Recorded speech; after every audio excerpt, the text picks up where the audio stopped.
Number 10. Okay, listen, I got to put the Bears in here. 8-1 over their last 9 games. Their defense leads the NFL in interceptions and takeaways. They have 24 takeaways. I don't think they're a great defensive team.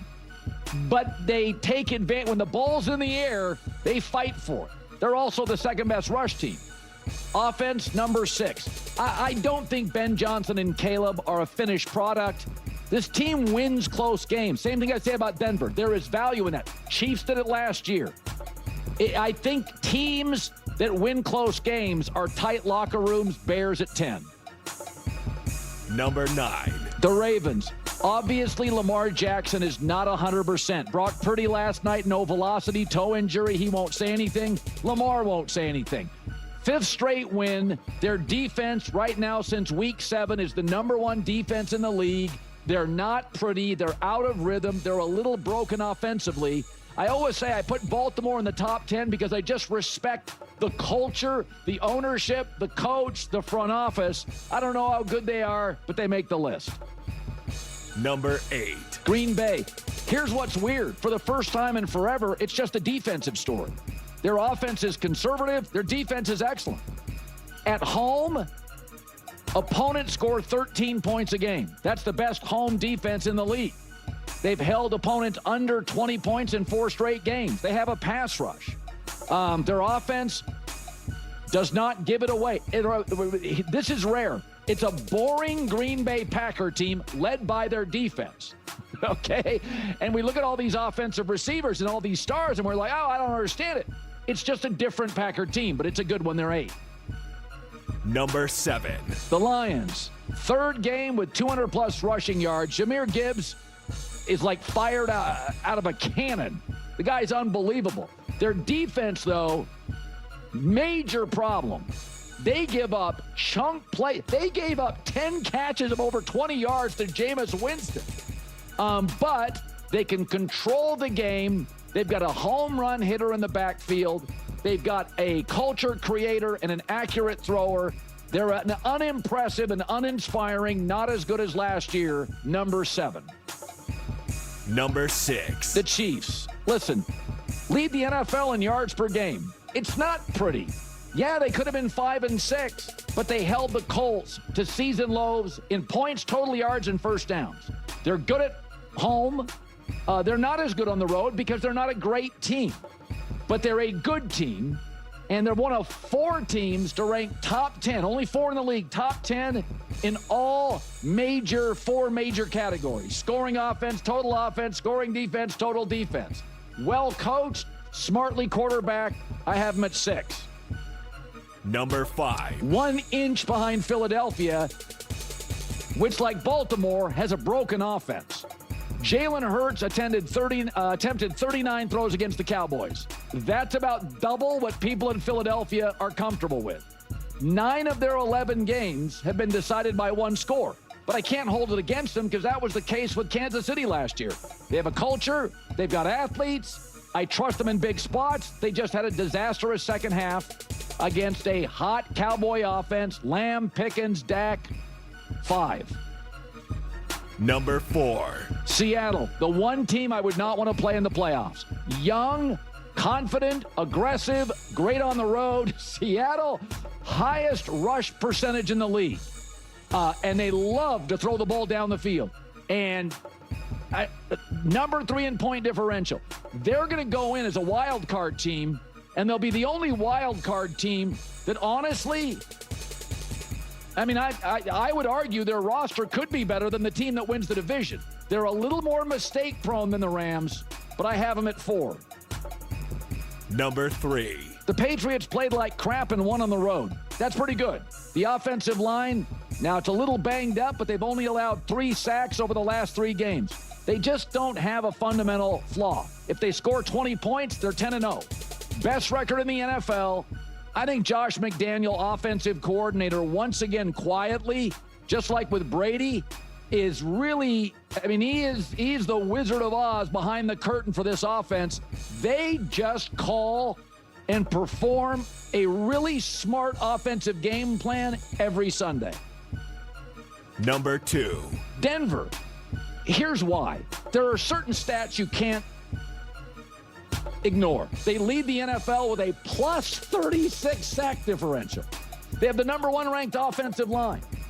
They allow 4.4 yards a play, easily the best in the league. They get 4.5 sacks a game. Now, way too many penalties, more than any in the league. I can see them beating themselves. They have terrible halves and are inconsistent. But there are stats in this league that tell me you're going to win multiple playoff games. Oh, yeah, they got a Hall of Fame level head coach. Number 1. I mean, honestly, the Rams. They're number 1 in everything. 7 of their 9 wins have come against teams with winning records. They're blowing people out. Tampa's not a bad team. They scored 31 in the first half. They don't turn it over. They never get penalized. They take leads.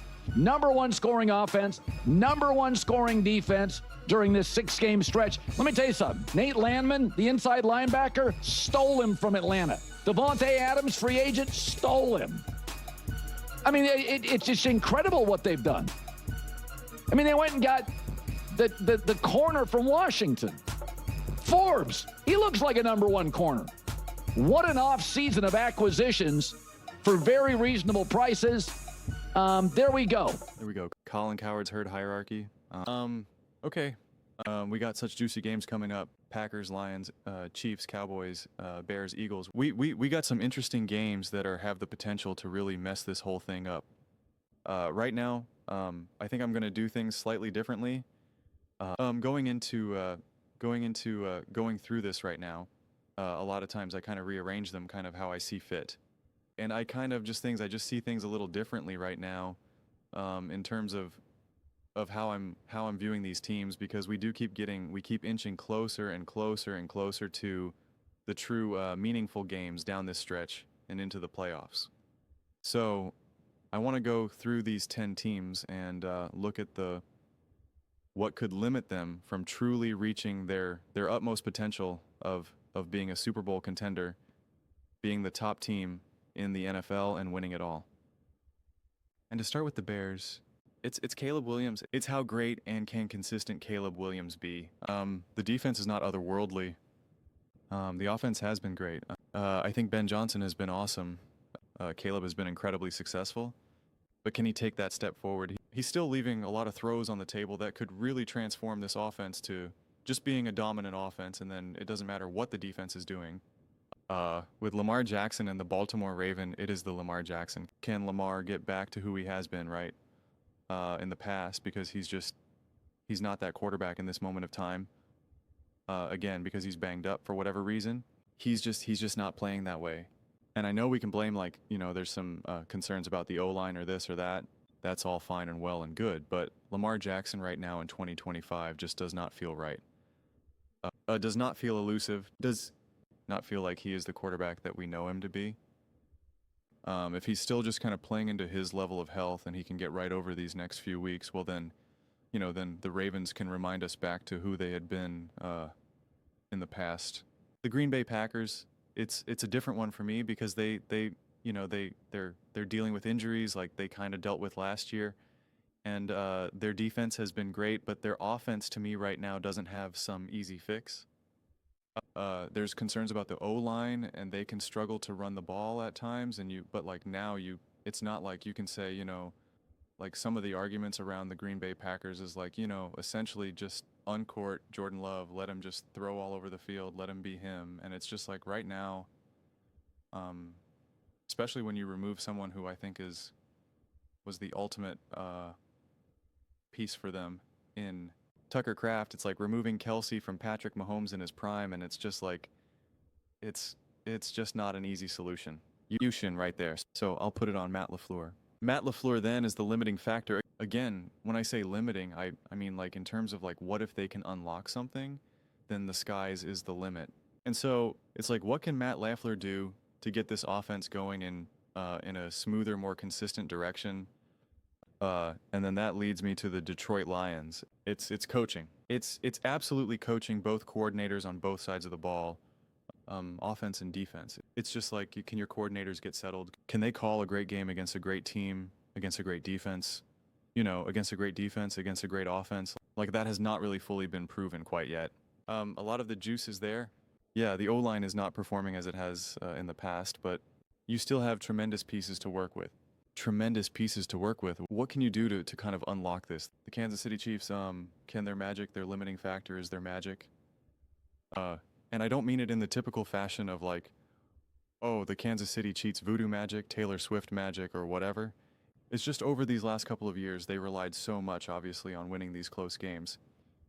And it's both a skill and there's still a lot of luck involved. Anytime you win a close game, you can just point to so many various moments when it could have gone in the opposite direction. It's not always about execution. It's not always about, because like here, the Chiefs are not winning all those close games. And you could be like, well, does that mean they just don't know? Does that mean Mahomes and Andy and Spags aren't good enough? No, I compare it very much to basketball, where some games, Steph Curry, he goes 1 for 9 from the three, and other times he goes 8 for 12. It's like, did Steph Curry just choke?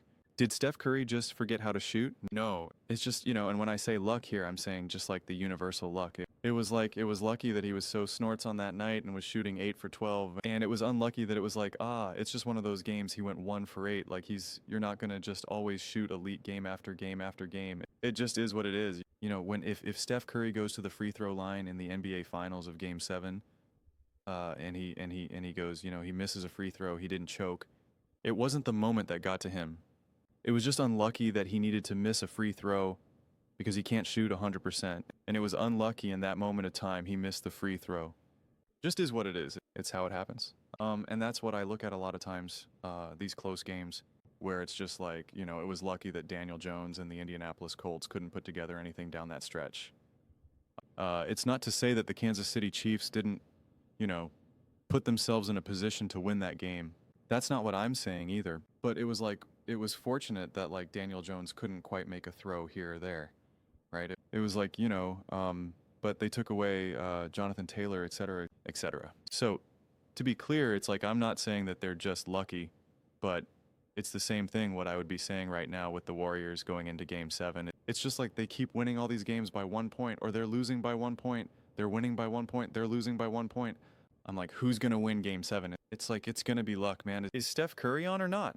Right? Is he having an awesome shooting night? Does he have a first quarter where he's 3 for 3, 3 for 3, 3 for 4 from the 3-point line? Like, it's just the basketball gods. And that's, to me, is what's either going to help the Kansas City Chiefs or hurt the Kansas City Chiefs.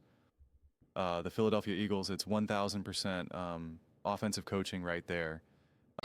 We can also talk about the O-line as well. That is a problem too. But I've seen them be able to overcome some of those issues through quarters and halves and whatnot. And it's just like the bodies are there. Although the O-line has not been what it was, it's just I still zoom into coaching as solving that problem, and finding ways through it. I just think it is interesting because you do have two schools of thought right now of like, is it predictability? Is it this? Is it that? And Greg Cosell was very much like, stop, he got mad that people said that this offense is predictable. And he's like, well, it was predictable last year and it didn't matter. And it's like, yeah, because their O-line was able to bully people. And, their guy got, they were able to just be like, yeah, we know what we want to do, but you can't stop us, right? Like, that was their mentality. And it's like, that can't work forever. You need coaching to put yourself in a good position. Sean McVay is not predictable. Andy Reid is not predictable. So, it's not about just being predictable and saying, we do whatever we want. Like, it's just can't have that mentality forever. And so I put it on coaching. If they can get, the coordinating and the play calling right for the Philadelphia Eagles, then the sky is the limit. And then you got Sam Darnold and the Seattle Seahawks. I mean, this team is legit. This team is great. This team is fast. Physical, well-coached, well-organized, great play calling on both sides of the ball. Offense and defense is united. It just all comes down to Sam Darnold. I think Sam Darnold's been elite this year. I think Sam Darnold has been awesome. Top quarterback in the NFL over these last couple of years, but it will still all fall on the shoulders of Sam Darnold, right? He still does have that question mark of, can you handle it? Can you handle it? Where do you go from here? And so it's all square on the shoulders of Sam Darnold, but slightly on the side. I then do put McDonald and Kuback to understand in some of these games. It's like, help your quarterback out, make things easier for him. We've seen that when the pressure gets to him, and I don't mean the the pressure of the moment, but the pressure of the defense is getting to him that we need to help support him. We need to find ways through this a little bit more smoothly. And so I put that, that is where even a defensive head coach has a lot to offer. As Tom Brady talked about how him and Bill Bitch would meet weekly every single week, and Bill Bitch would be like, this is how I would beat you. This is how I would beat you. This is how I would make you a terrible quarterback. And it was just, iron sharpening iron. So that can go a long way. But then also Clint Kubiak with his play calling and game plans to kind of relieve that burden as well. But it still is all on the shoulders of Sam Darnold. And similarly with Drake May and the Patriots, he's been special. He's been different. He's been awesome. Can you just maintain that? Can you maintain being that special quarterback like we saw Jaden Daniels throughout the season last year into the playoffs, etc.? Like you, it's all on your shoulders. If Jane Daniels wavered for even a second, if he just had a rookie moment for a second, you're not getting to the NFC Championship game. And it will be the same thing from my viewpoint with the Patriots. It's like you do have that chance to get to the AFC Championship game and beyond, but it will 100% still be on the shoulders of Drake May having to be wise, wise ahead of a head. Can't think of the expression right now, but, wise beyond his years. He has to already be playing like a seasoned veteran, right? Show that maturity, show that you can handle the moment, show that you can overcome any adversity in the biggest moments, right? Like we haven't seen that because the season hasn't called for that quite yet. And quite frankly, it can only happen down the stretch in December and into January, right? And even February maybe. So that's Patriots fans know that better than anyone. They know that better than any other current fan base in the NFL. And then you have the Denver Broncos. Again, this little stretch right now is all quarterback C-centric. It is. It's Bo Nix. Bo Nix, Bo Nix, Bo Nix, Bo Nix, Bo Nix, Bo Nix. If Bo Nix can elevate, if Boa Nix can take that true step forward, if last week really unlocked something, when he played the Kansas City Chiefs, can you continue that? Can you continue to make the big time throws? Can you get this offense rolling? If Bo Nix, let's say Bix, and I'm not saying he is, but let's just say he's been playing as a C quarterback right now. Don't get lost on the grade itself. But if he's been playing as a C quarterback, if he can now just go up to a B quarterback, this team is elite. This team is a juggernaut. This team is exhausting. The only thing that could stop this team is injuries. And the football gods, if you just get a little bit elevation, a grade higher, I mean, it's just this defense is legit. This O-line is legit. I think the receivers are good enough. They've had a lot of drops, but if Bo Nix can elevate just a little bit more, doesn't matter. It does not matter. The passing attack will be threatening. Bo Nix with his legs opens up the run game. It'll just be threatening. And again, you'll be able to get the leads and then have your defense just be able to say, great, we got the lead. We're getting after you now. It's just, you have the possibility for some real separation there. And then it's on the shoulders of Stafford health, because Stafford has been elite. Stafford has been special. Can he maintain this through the length of the season? He hasn't taken a lot of hits. He's been comfortable a lot throughout the course of this season. So, there's no strong sense that he's going to start to run out of steam or anything like that. But, old quarterbacks, once it starts to get cold, things change, things get a little weird, as Stafford has shown and learned himself. But to me, it's really just, can he continue to stay healthy? Can he continue to stay upright? If he is healthy, if he's not kind of starting to run out of steam a little bit just because he is a little bit older, and now you're getting later into the season, and he's just a little bit more banged up, and now it is a little bit more cold, etc., etc. Obviously the sky is the absolute limit for Stafford and this Rams team. So that's just the way I'm looking at this, at this kind of thing right now. I don't have the strongest desire to be like, well, clearly the Lions should be ahead of this, or the Eagles are too low. They should be ahead of the Patriot. I don't know. It's just not the way how I'm looking at it right now in this immediate moment. I look at a list like this and I go, what is holding back the Bears? What is holding back the Ravens, the Packers, the Lions, the Chiefs, the Eagles? It's like, what can stop them? What team is playing great right now and winning? But what could hold them back? what could cause them to trip up, and so just the way I decided to do it this time around. Gotta mix it up. Gotta mix it up. It's the holidays. Those are just my thoughts. I'd absolutely love to hear yours. What do you guys all think about Colin Cowherd's herd hierarchy? How do you feel about the order? How do you feel about all the limiting factors for each of these 10 teams that I kind of went through? Let me know your thoughts in the comments below. I read every single comment. So whether you agree with me or disagree with me, either way, let's get in some discussions. Let's get in some fights. But ultimately, let's just have some fun. And please do consider subscribing. We are building an amazing community here, and I absolutely love to see you part of it. I want to build something that we all generally feel connected to, something that we're really excited to be part of. I think we're well on our way to doing it. Please don't forget to give this video a thumbs up. It really does help the visibility and the algorithm. Thank you so much. See you next time.